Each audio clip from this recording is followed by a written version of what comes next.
everyone. Andy Schwab here, coming to you from Bozeman from the Montana Seed Trade Association annual convention. And standing by with me, Gord Price, is one of the board directors. And Gord, this meeting has a great lineup of speakers, it looks like.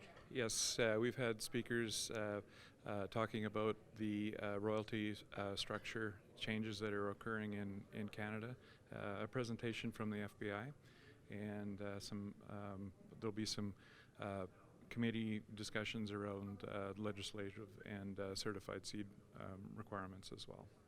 Gord, you know, a lot of folks saw us last week in Great Falls for the Montana Grain Growers Convention, but let's kind of give them just a little bit of a background between the difference of maybe what we saw last week at the Grain Growers versus what we're going to see here this week at the Seed Trade Association. The seed trade consists of active members who are authorized seed establishments in the state of Montana, and there are 17 of those operations, as well as affiliate and associate members who support that active membership. There are a lot of the same people involved for certain, but our focus is on seed trade, and a lot of that trade occurs within our active membership as well. Absolutely. Going to be a lot of great convention conversations going to be happening here over the next day, so be sure to stay tuned with us as we'll bring you those updates. We'll send it back to you guys in the studio, but join me back here in a little bit because we're going to have a special guest again. We asked Montana farmer Walt Sales about the challenges of mental health in agriculture. Another drought. There always is. There's always going to be another something. I grew up in a generation of you pulled yourself up by your bootstraps. But it's become evident is what do you do if you can't even find those bootstraps? If you need to talk to somebody, go to beyondtheweather.com for free counseling for Montana ag producers.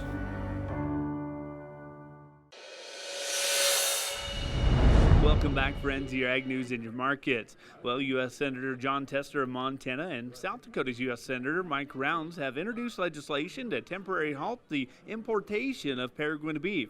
The bill would also require the establishment of a working group to evaluate the threat of food safety and animal health posed by the Paraguayan beef.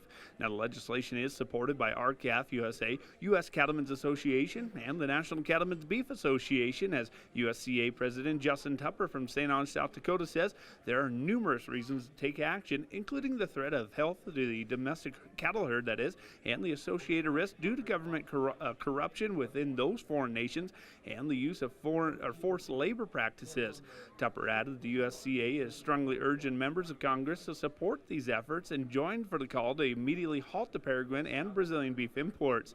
Now, this bill does come after President Biden and his administration did announce that they're likely going to allow those imports to start coming in. Well, unfortunately, the cattle futures did have another tough day yesterday, and it may have been due to the lower cash trade as packers stood firm on their demands to try and make some profits back for the first time in months. Now, when you look at the local auctions, producers elected to test the coal cows somewhat heavily at the Miles City stockyards this week, and they did see the demand mainly on the higher dressing mamas. Now, for the sheep auctions, Newell Sheepyards will hold their replacement ewe special today, along with their regular sheep sale, and wrap up with their regular sheep sale the last one of the year, that is, next week.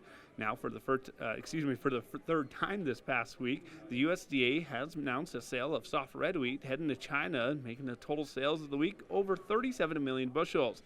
Chicago wheat and the two other wheats were early surgers, but unable to keep those gains as we hit the closing bell. Well, that's all for our Ag News and Markets. I'm Andy Schwab. Have a great rest of your day.